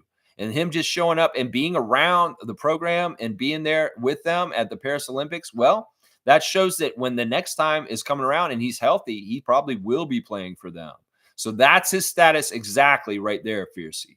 He is going to probably be on the team, but not really on the team because he's hurt, and he will be around the team. So it'll be kind of like he's a player in street clothes, observing, watching Team Canada, but he's not available to play as his injury schedule to come back healthy for the NBA is not going to allow it. So we already know this about Mathurin, that he will be present, but he is not available. Fiercely saying, Jonas' style is impeccable, super clean. Yeah, he's such a goofball. He's like a big kid. Jonas is such a big goofball kid. He's just so playful and funny, and he has a really funny sense of humor. I love Jonas Valanciunas. I always will. Always will. Yeah. Most saying happy birthday, belated birthday to Kevin O'Banner. That's right. I didn't get all the 905 players on my birthday list, and I feel bad because I should have said happy birthday to Kevin O'Banner yesterday, but we did it now because Mo did. And you know what? I added him to the birthday spreadsheet now. So he is on there for next year. So next year, we'll definitely get Kevin on his birthday. Let's do the birthdays for today, guys. All right. First of all, we got Linton Johnson, former Raptor Linton Johnson. Yeah, that's how in-depth I am. Y'all don't probably even know who Linton Johnson is. He was a very, very early Raptor, and he barely played for them. He might have played 5 minutes for the Raptors. And I am going to go ahead and say happy birthday to Linton Johnson, who's turning 43 today. So happy 43rd or 44, sorry, 44th birthday, Linton Johnson. It's also Steve Novak's birthday. He's turning 41 today. Former three-point shooter, former New York Knick, former Utah Jazz. Steve Novak, who was involved in some big trades for the Raptors, including the Bargnani trade. Steve Novak, he's 41 today. And also, one more birthday for the Raptors today, Jamario Moon, guys. Happy birthday to Jamario Moon. He is also 44 today. Dunker. Jamario was a fan favorite. In some ways, he's a very memorable former Raptor, probably the more memorable one out of the three today. But happy birthday to Jamario. I know a lot of y'all like Jamario Moon. And I do too. I thought he was cool. His cousin Xavier playing around the NBA in recent years. So, yeah, there you go. There you go. David's saying the sad part is the NBA is going to rob Jaylen Brown of the finals MVP and they'll give it to Clown Boy. I think they should give it to Drew, honestly. I think they should give it to Drew because, honestly, he is the most valuable player for the Celtics to get them over the top to win this championship. Tatum and Brown couldn't do it themselves before. Well, Drew Holiday is the factor that made him get there. So I would say this, NBA, give the finals MVP to Drew Holiday. He's the one who deserves it because he's the one who stepped up and he's the one who's the difference for the Celtics to have the dream season they've had this year. And in some ways, I think that's just right. Drew Holiday has been underrated and not totally appreciated. The fact that he's only got 2 All-Stars his whole entire career is crazy in some ways. And how far apart the All-Stars are is crazy. And he's so underappreciated. So give Drew Holiday some shine. In some ways, he's a perfect example of a player that should get more credit, more advertising, more media around him because he's a great guy. He's a fantastic person in real life. He's like teammate of the year all the time. Why don't you put him on as a golden boy and market the hell out of Drew Holiday? Why is he just not? What has he not got that you guys don't like? He's got an amazing personality. He's a great person. And he is absolutely the difference maker for why the Celtics are going to win this championship. So I would say give the MVP to him. Holiday. Give it to Holiday. Seriously. Trevor's saying during the commercial break last night, the Maverick-Boston game, NBC showed the Raptors celebrating the championship at Golden State Arena. I was surprised. That's what some of y'all said, that they actually showed highlights of us winning our championship 5 years ago and the montage of championship kind of stuff. Yeah. Well, they should. They should put us on blast a couple times here and there, get our fair share.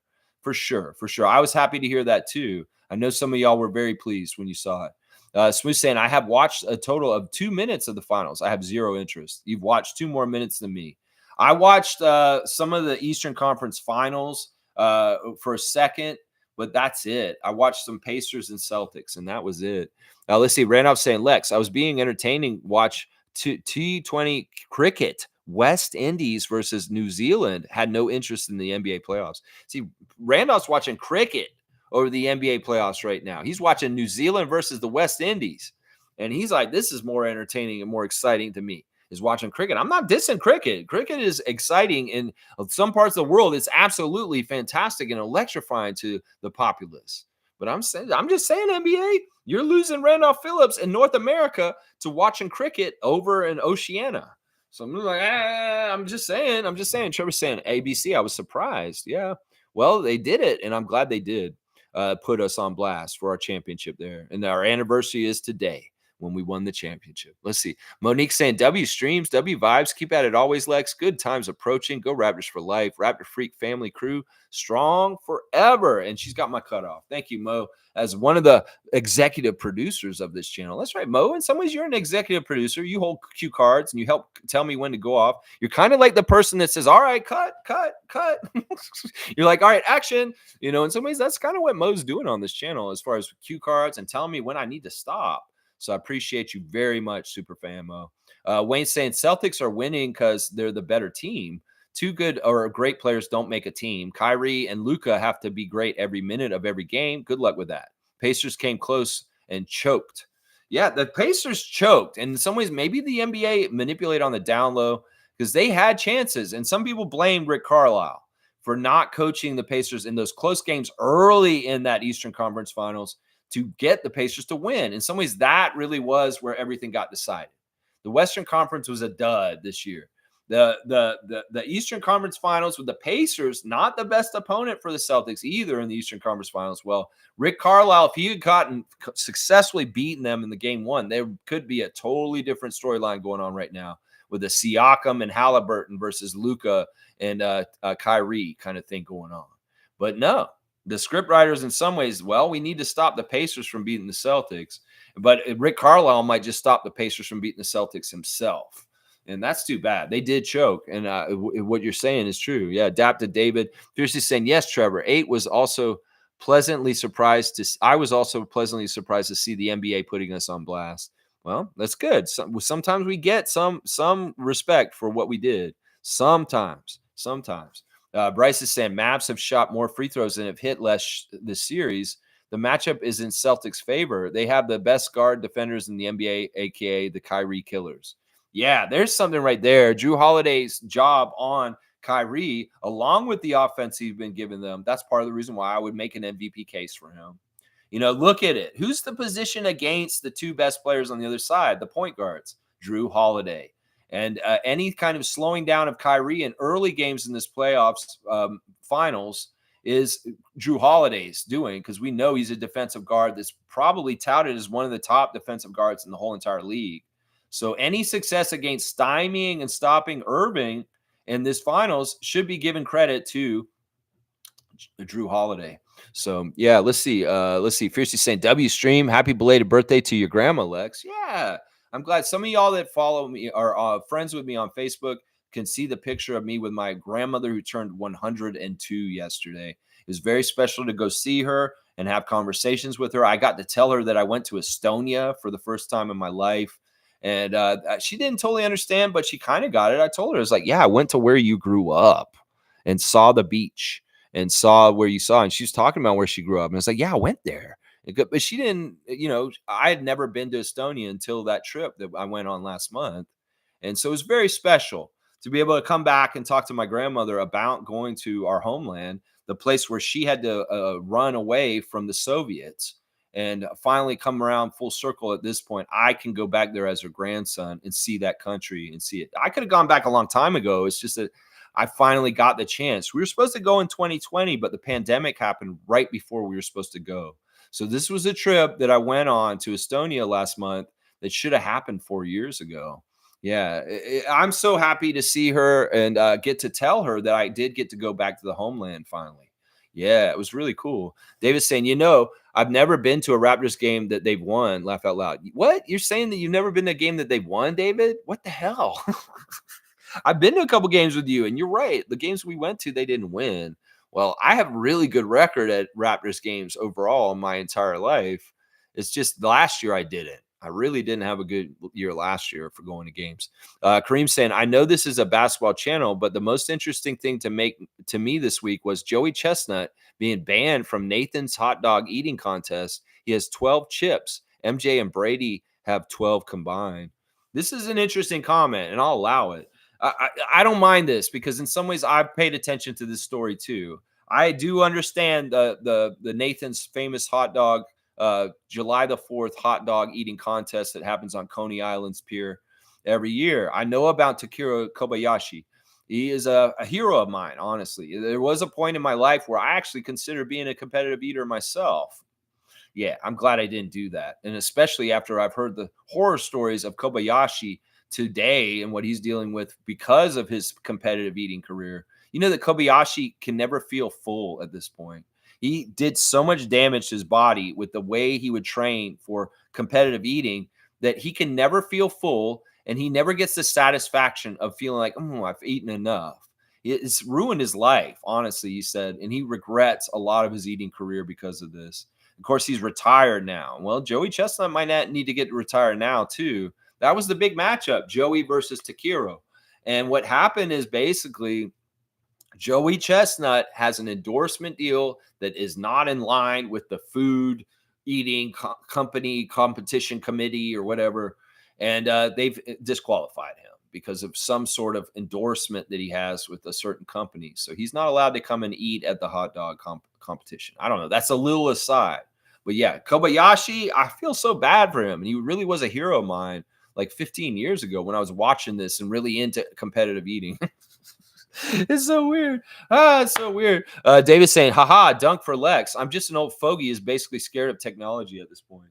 Yeah, I'm not totally scared of it, but new apps that are not totally intuitive to use, I'm not trying to take the learning curve of trying to figure it out. So as long as WhatsApp makes sense and I can it makes sense and I go to it and I'm like, okay, this is how you do this and this, I can get into it.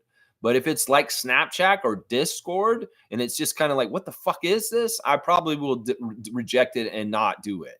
So as long as it's easy to do and intuitive for users, that's what I'll say to any tech developer. Make it intuitive for people it makes sense. This is how it would work. Don't make it so weird and crazy. Then you may have older demographics involved in your apps, and maybe that means more money. If you make it too crazy and weird, the young people know how to do it, but the old people will be like, I don't know what the fuck this is, and they're not going to use it. So I would say that for anybody who's trying to get bigger market and you want to incorporate the older generations, don't make your apps so non-user friendly. How about that? How about that? Yeah. Stargate saying Charles Smith played at Pitt. That's right, Pitt. Played with Jerome Lane. Some of you youngsters wouldn't remember who Jerome Lane was and what he did in college. Saw that game live on ESPN when it happened. Laugh out loud. Jerome Lane was the classic card of the day a couple days ago, Stargate. And Amit got the card. So the youngster, the 15-year-old, actually got the Jerome Lane classic card. But yeah, I remember that Pitt crew. But Charles Smith, it's interesting. I have an old card in my collection of Charles Smith and Pitt from a Kellogg's box. They had like college cards for NBA players that came out, and you got it in a cereal box from eating Kellogg's cereal. And I had the Pitt Charles Smith card from a cereal box. I still have it somewhere in my collection. I could dig it up somewhere, but that's kind of cool, eh? Yeah, Charles Smith. But this is not that card. This is a Topps card. Yeah, very cool. And remembering Jerome Lane, who was actually the classic card the other day. Carlos saying, how about we package Bruce Brown to the Mavs for an expiring Hardaway and their Canadian rookie Omax Prosper? Yeah, I don't know if they'd want to do that.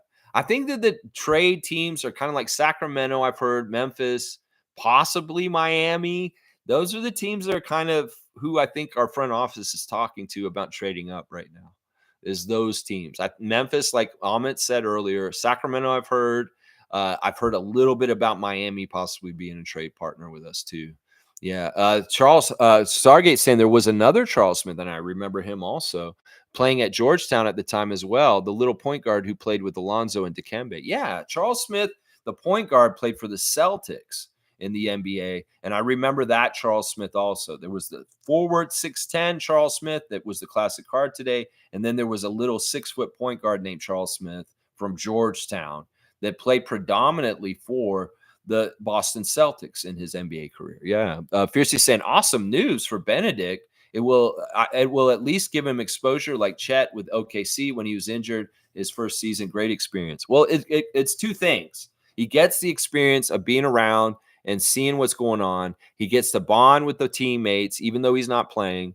And to us, from our side of things, being supporters of Team Canada basketball, it shows a dedication and a commitment by Benedict that he does want to be a part of the future of Team Canada. So it's really great all around.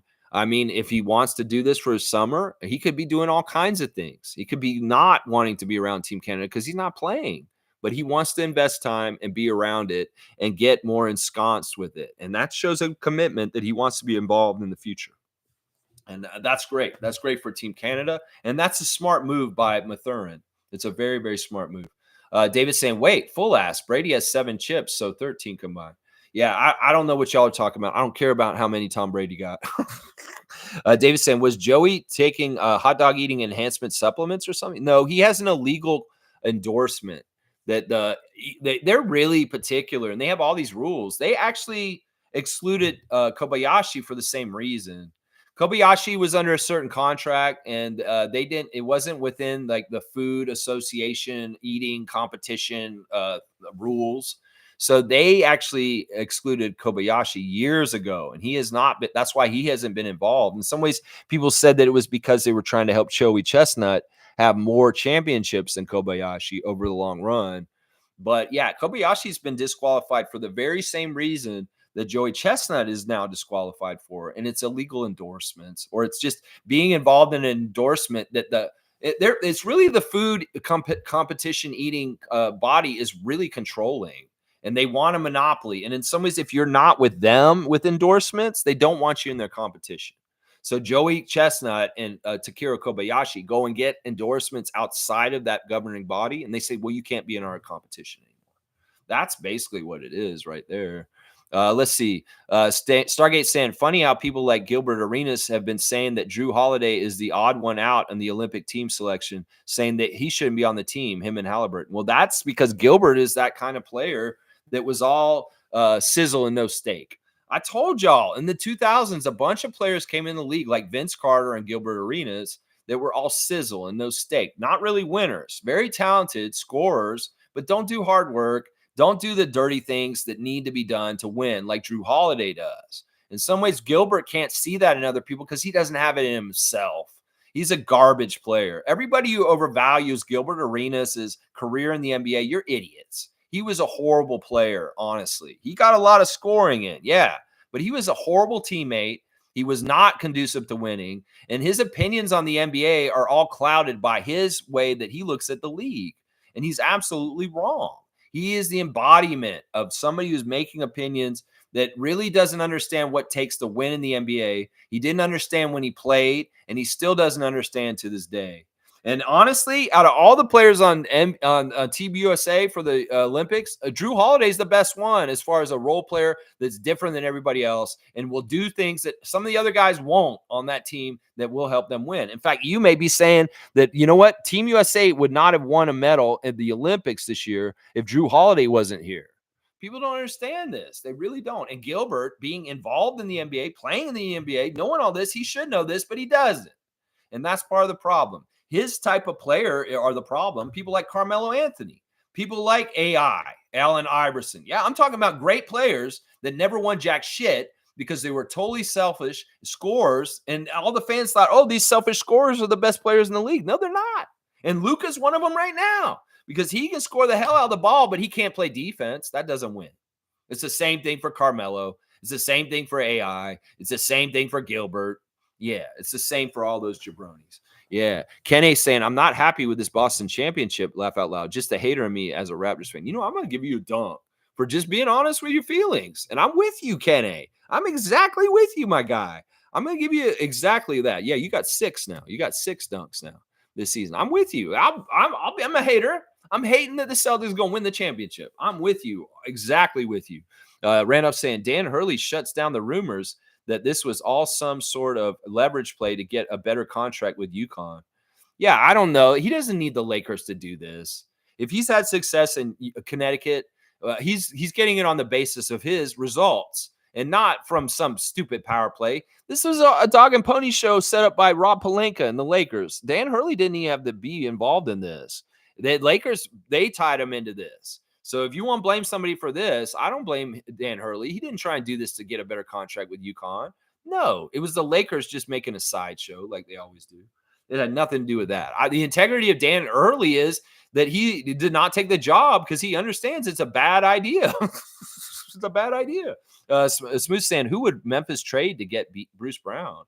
Who knows? Who knows? Maybe they're crazy enough to trade us Desmond Bane. And we could even actually talk about Darko being reunited with Desmond on the Raptors. You know, I don't think that Desmond Bane would be upset if he's coming to play with Scotty and his coach was once again Coach Darko.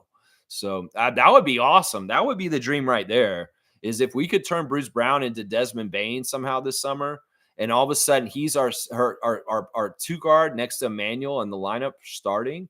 Yeah, that's an interesting idea. David's saying maybe package to get Bane. That's what, yeah, exactly. We'd have to give up more, obviously. Not necessarily. You know, Bruce Brown's contract number is pretty high, and Bane's is not much higher. So who knows? We'd have to see. I don't know I don't know what's exactly possible. Smith saying Aldama and Marcus Smart. I don't want Marcus Smart. Marcus Smart's too old. In some ways, I don't want him on our team. I would take Santi Aldama, though. Santi Aldama is a great young player who's on the rise. And yeah, if something was working out in some sort of way and he was involved and he came back to the Raptors, that would be great because he's a long arm kind of player that we need on our team right now. David's saying we're talking about the hot dog eating and Joey's 12 chips and MJ and Brady having 12 combined. It's 13. Okay, well, I don't even care. I don't care how many MJ and Brady have together in some ways. And I do like Aldama too. All right, let me see. Where am I at? I'm just under 2 hours. We're going to get done just on time. This is good. Once again, y'all, check out the Raptor Freak clips in the community chat for the 5 years ago when we won the championship. I'm going to post the championship reaction tomorrow because I didn't work the day we won the championship, but I did work the next day. And you'll see me crying because we won the NBA championship on that clip. So if you want to see one of the craziest Kensington Variety VIP Club shows ever, the day after we won the NBA championship 5 years ago, it's going to be posted tomorrow because everything's 5 years to the day. So y'all check that out. Seriously, it's going to be very, very cool. And you're going to really, really, really think it's kind of funny. Let's see what else is going on in around the world right now. I think that's pretty much everything. Oh, check on your WNBA fantasy teams. Right now, Kareem's got a lead on me. James is just barely beating Morgan. It's only a 3-point game. Cool Cat is really gotten some momentum going as far as she's got a big lead over Edmond to get her second straight win this week. And then it looks like Meredith is beating David. David is not doing as well as he normally does. And then Fiercey is really beating JP in the other matchup. All right, y'all. Thanks for watching me today. Please like, comment, subscribe, and share. And as always, let's go Raptors. And let's just hopefully good things are going to be happening this offseason for us in the draft and free agency and re-signing our guys with extensions and IQ and all that kind of stuff. That's what we want to hope for. Tomorrow, Friday Freak Out, and then Saturday Share the Love Club for Open Gym producer Jeff. So lots of good stuff coming up on the channel. Of course, the draft is nearing even sooner and sooner. So stay tuned to the Raptor Freak channel. Always fun stuff on here, and hopefully you'll like it. Yeah. All right, Charles Smith, let's say goodbye for today. Bye, everybody. He's waving to y'all. Let's go, Raptors. Let's go, Team Canada. Let's go, Raptors.